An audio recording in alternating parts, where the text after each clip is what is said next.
Hello, good evening. मेरा नाम doctor आकांक्ष Dubey है। मैं joint replacement, arthroscopy, sports medicine और मिनिमल इन्वेसिव ट्रॉमा सर्जन हूँ। आज अपन लोग बात कर रहे हैं आर्थराइटिस के बारे में। आर्थराइटिस एक क्रॉनिक इन्फ्लेमेटरी प्रोग्रेसिव डिसीज है जिससे हर एक जॉइंट का घिसन होता है।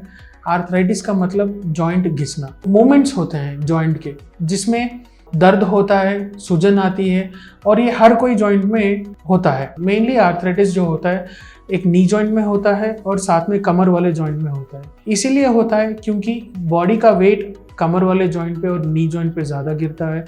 ये इंसान चलने में इसमें ज़्यादा वेयर एंड टेयर होता है, इसका उपयोग ज़्यादा होता है, तो ये समय के अनुसार, उम्र के अनुसार घिसना ज़्यादा जल्दी होता है। नी आर्थराइटिस या हिप आर्थराइटिस या आर्थराइटिस ये जो है मेल्स में कम होता है और फीमेल्स में ज़्यादा होता है। महिलाओं में इसकी संख्या ज़्यादा पाई जाती है, पुरुषों में इसकी संख्या बहुत कम पाई जाती है। महिलाओं में हड्डियों की मजबूती कम होती है इसीलिए, और कैल्शियम की कमी होने लगती है, इसीलिए महिलाओं में ज़्यादा पाई जाती है। नी आर्थराइटिस के सिम्टम्स क्या होते हैं? नी आर्थराइटिस के सिम्टम्स या हिप आर्थराइटिस के सिम्टम्स होते हैं दर्द होना, सूजन आना, फिर चलने में दिक्कत होना, रोज़ के काम करने में दिक्कत होना, ज़्यादा देर बैठ नहीं पाना, ज़्यादा देर खड़े नहीं हो पाना, ज़्यादा देर चल नहीं पाना। ये सारी चीज़ें आर्थराइटिस के सिम्टम्स होती हैं। जब चलते हैं तो बिल्कुल चलने की क्षमता नहीं होती और चलने में बहुत दिक्कत होती है, घुटनों में आवाज़ आती है। आर्थराइटिस के सिम्टम्स ये होते हैं कि चलने में दिक्कत होती है, जॉइंट में सूजन आती है, दर्द होता है, चल नहीं पाते हैं, आवाज़ आने लगती है और धीरे धीरे ऐसे ही बढ़ते बढ़ते चलने की क्षमता कम हो जाती है। पहले 1 किलोमीटर चलना, फिर उससे कम चलना, फिर उससे कम चलना और बिल्कुल ही नहीं चल पाना, कदम नहीं रख पाना, ये सारे चीज़ें आर्थराइटिस के सिम्टम्स को कहलाया जाता है। जैसे मैंने पहले बताया कि ये क्रॉनिक इन्फ्लेमेटरी प्रोग्रेसिव डिसीज़ है। क्रॉनिक मतलब बहुत साल से रहना, इन्फ्लेमेटरी मतलब सूजन भी रहना और प्रोग्रेसिव मतलब दिन ब दिन इसकी गहराई या इसका जो दर्द या इसका जो इंटेंसिटी है ये बढ़ता जाता है। जैसे मान लो अब एक हाइपरटेंशन और डायबिटीज़ है, ये भी एक क्रॉनिक इन्फ्लेमेटरी प्रोग्रेसिव डिसीज़ है। जब अपन लोग को पता होता है कि हाइपरटेंशन और डायबिटीज़ से आगे की क्या अपने प्रॉब्लम्स होते हैं, अपन लोग उसको कम करके उसके दवाई खा के उसको कंट्रोल में रखना चाहते हैं। उसी तरह आर्थराइटिस को भी ट्रीट करना चाहिए, उसी तरह आर्थराइटिस को भी मानना चाहिए, क्योंकि आर्थराइटिस भी यही होता है। जब आर्थराइटिस को इम्पोर्टेंस देंगे, उसका ध्यान रखेंगे, उसके मेडिसिन लेंगे, तो इसका जो गहराई है जिससे अपने को दर्द होता है ये बढ़ना कम होगा, और जब कम होगा तो आपका लाइफस्टाइल बेहतर रहेगा, आप अच्छे से चल पाएंगे और घूम पाएंगे और अपनी काम कर पाएंगे।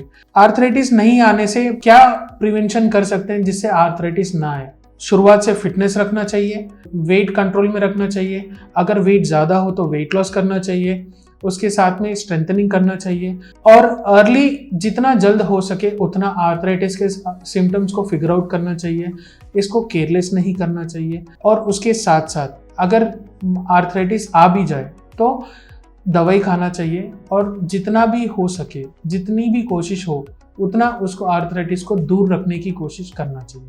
आर्थराइटिस के ट्रीटमेंट क्या है? आर्थराइटिस के ट्रीटमेंट चंद प्रकार के होते हैं, जैसे fitness, strengthening exercises, rehabilitation, physiotherapy, घुटनों का स्ट्रेंथ बढ़ाना, कमर के एक्सरसाइज करना, इन सारे चीज़ों से आर्थराइटिस का मसल स्ट्रेंथ बढ़ता है और आर्थराइटिस के सिम्टम्स कम होते हैं। NSAIDs यानी दर्द की दवाई लेना और साथ में फिजियोथेरेपी करना। आर्थराइटिस के कितने ग्रेड्स होते हैं? आर्थराइटिस को 4 ग्रेड में डिवाइड किया जाता है। आसान भाषा में बात करें तो 1, 2, 3, 4।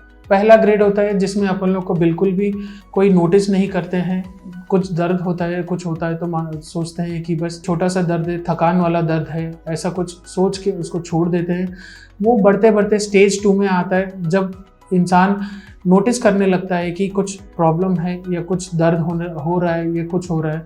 उस टाइम पे भी इंसान केयरलेस करके दवाई खा के अगर उसको प्रोग्रेस करता है तो 3rd स्टेज में एक्सरे जब निकालते हैं तो बहुत सारा जॉइंट में चेंजेस दिखते हैं, जो जितना स्मूथ सरफेस जो जॉइंट में दिखता है वो एक्सरे में नहीं दिखता।